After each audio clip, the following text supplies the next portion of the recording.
Hello guys, welcome back to DSA playlist by 2AM Coder. If you are first time in this channel, we have covered searching and sorting techniques in this playlist. If you haven't watched those videos, I highly recommend you to go to my YouTube channel and watch. And in today's video, we are going to talk about recursion. So without further ado, let's get started.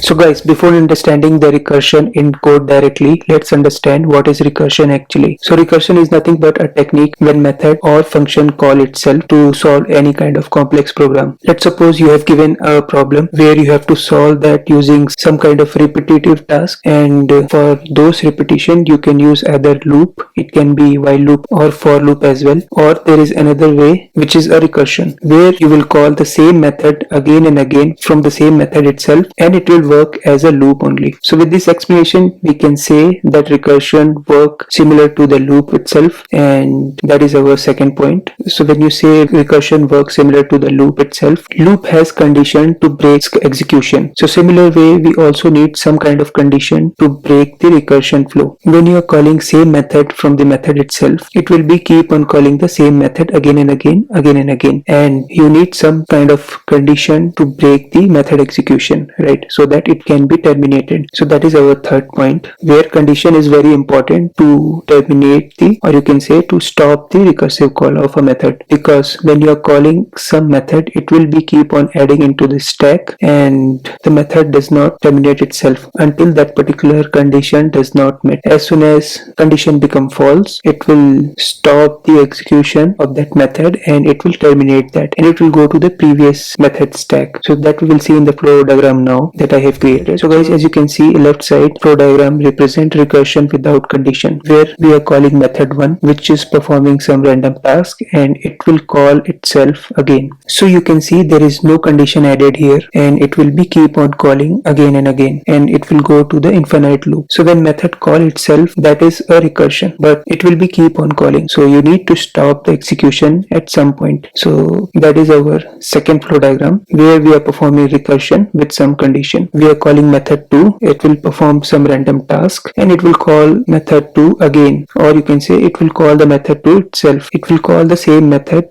but with some condition, and it will going to execute method 2 again only when the condition will satisfy. If the condition does not satisfy, it's going to terminate the method execution and it will return from the method. Now let's suppose you have called method 2 and it will be added into the stack. So this is method 2. Now again you are calling method 2 and condition satisfy, and it will execute method 2 again, so it will be added into stack again, and you are calling method 2 again. Let's suppose condition satisfy again, and it will be added into the stack again. So every time you are calling the method, each method execution will be added into the stack. And let's suppose you are calling method 2 fourth time, it will be added into the stack, and now the condition does not satisfy. So what it will do, it will not going to execute method 2 and it will be returned from here. So you can say here method 2 is terminated. So we can remove this from the stack. It will go to the previous method which is available in the stack, and it will continue the execution here. Once this execution completed, it will be removed from the stack and it will be terminated, and again it will go to the previous method which is available in the stack, and this will also complete the execution and it will be terminated, and same time it will be removed from the stack as well, and again it will go to the previous method which is available in the stack and it will be terminated after execution and it will be removed from the stack. So this stack is nothing but a method stack. When you call some method from any method, that method does not terminate until and unless you return from that particular next method, right? Once you return from the next method, then only it will continue the execution and it will be terminated. Till that time it will be available in the stack. So that stack execution we will see in the diagram and also with the code also. So let's jump to the IDE. So guys, let me create a package and a class for recursion. Now to understand the recursion, let me create a method where I'll print hello world with incremented ID, or you can say with incremented number.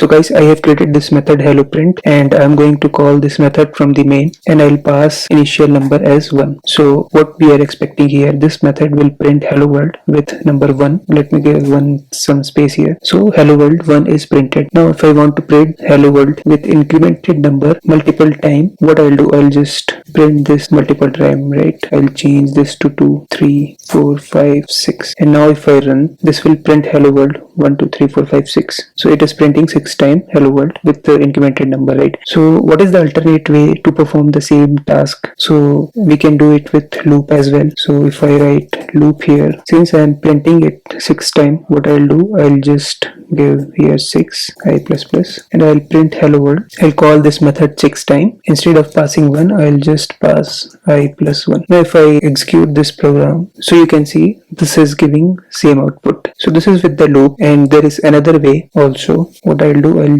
remove the loop. I'll call print hello with 1, and let me copy this. One more time, 6. I'll give this name as 1. I'll give this name as 2, 3, 4, and 5. Now what I'll do, I'm calling print hello method from main method, and I'll print hello world with I value, and from here I can call print hello 1, and I can say I plus 1. So this will print hello world 2, and from here if I call hello world 2, and I can pass I plus 1 here again, and same thing what I'll do, I'll copy paste it here, and I'll change it to 3, copy paste here, I'll change it to 4, copy paste here, change it to 5, and from 5 we will not call anything. So you can see what we are doing. We are calling next method from the previous method, and now if we execute this, you will get the same result. Now instead of creating multiple methods, because we are doing same task in all the methods, what we can do, we can remove all the methods.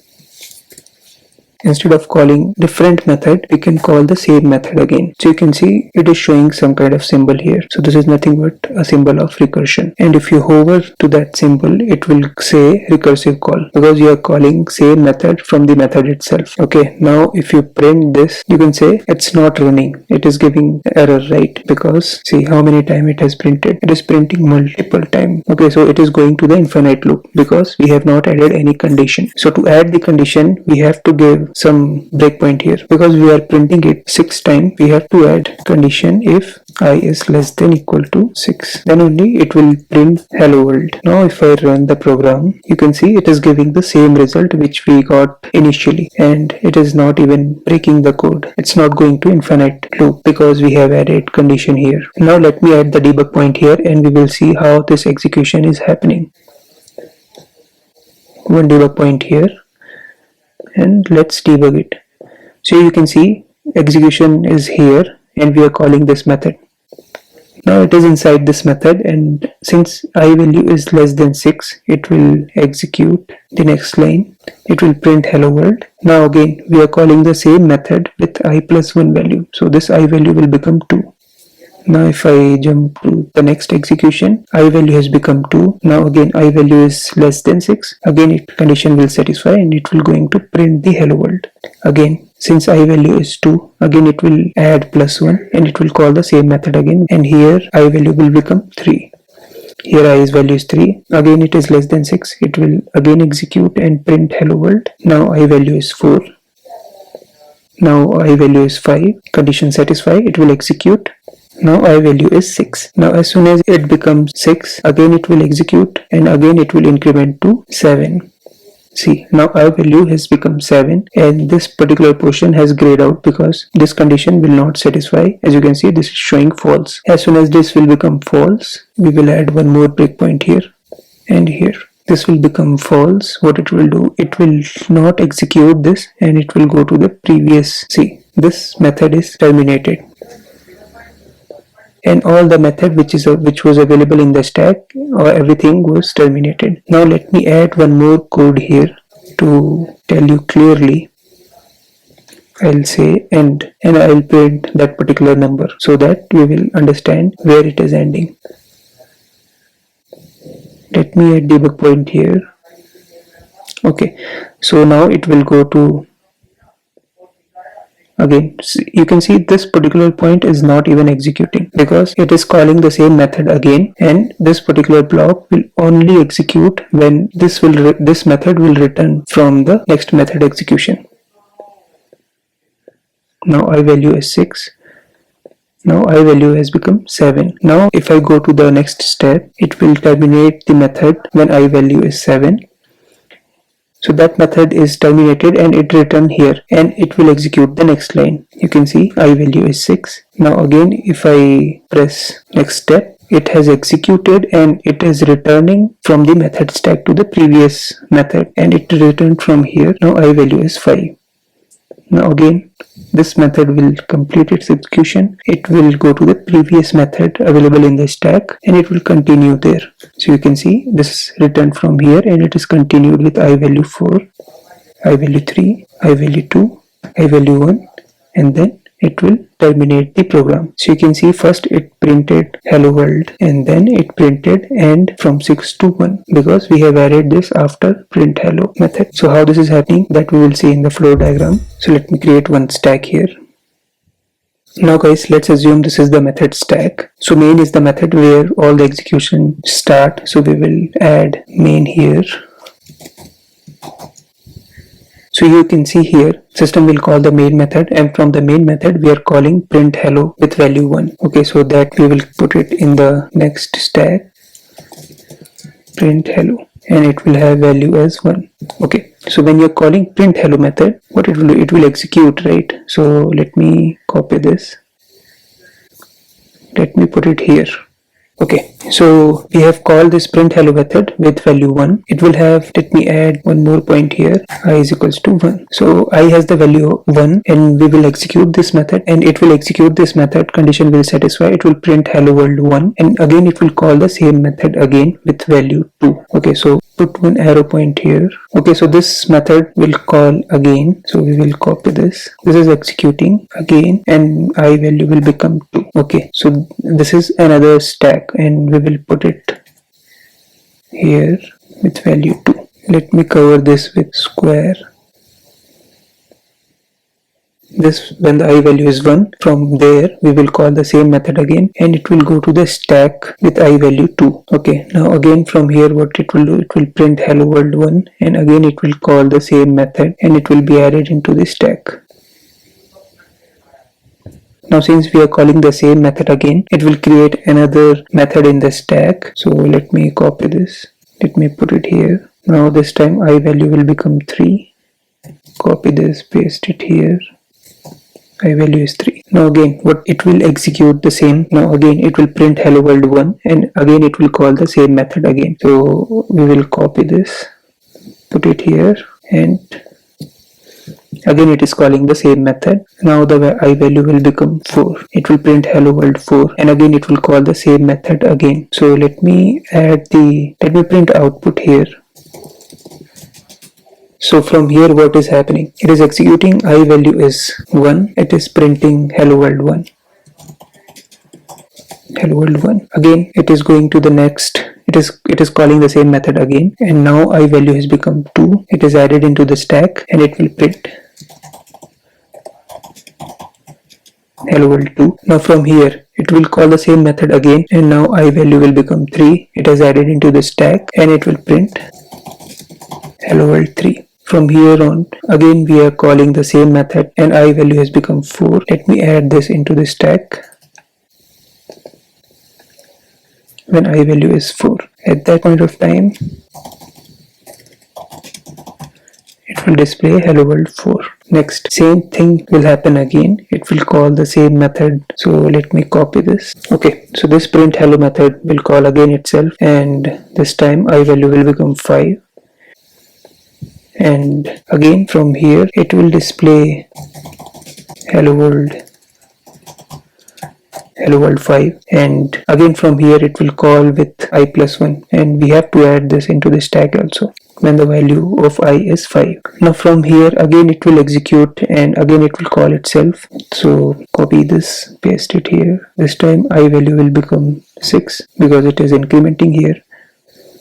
Copy this, put it here. Now from this method on, this will become 6 and this will print hello world 6, and again this will also be added into the stack.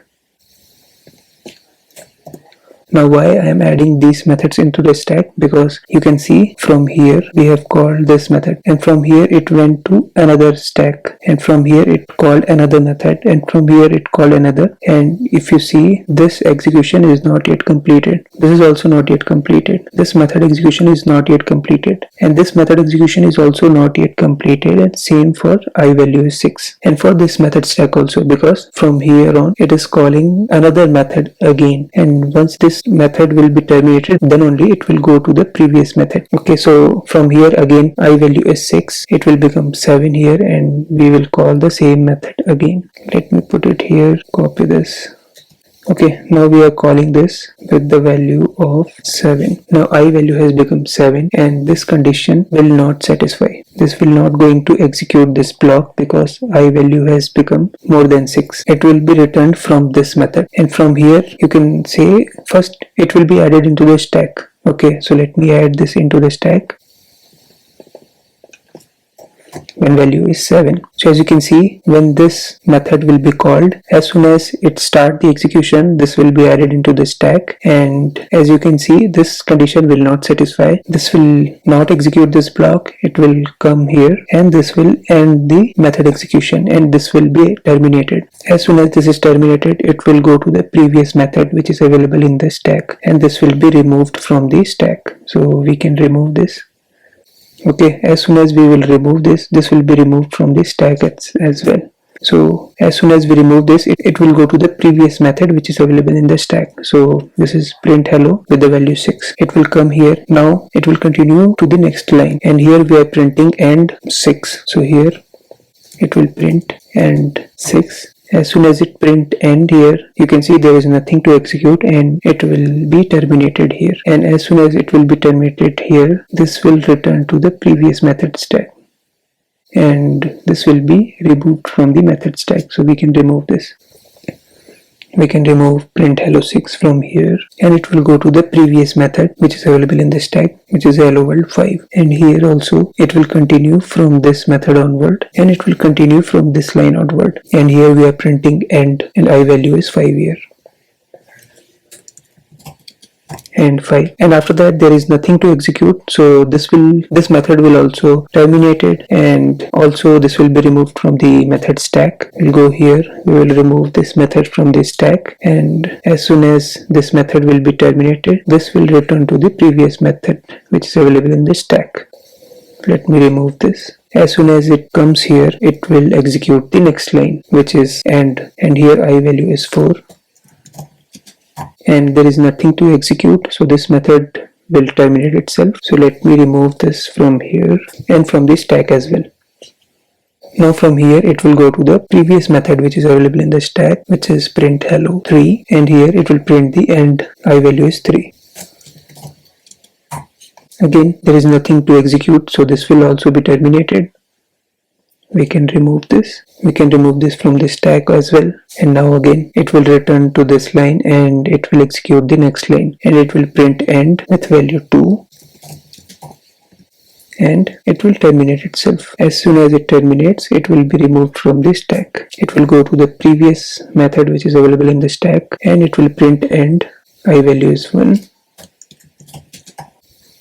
and there is nothing to execute, so this will be terminated, and it will be removed from the stack, and it will go to the main method. And here you can see from the main method we are just calling this method, so here after this method there is nothing to execute, so the main method will be terminated, and it will be removed from the stack. So this will be your output, which is same here as well. So I hope you have understood the core concept of recursion. So let's practice some of the basic question in recursion. Let me create one class here. Now in this example we are going to print an array in reverse order using recursion technique. So let's take an array. So this is an array, and we print this in reverse order. So let me create one method here.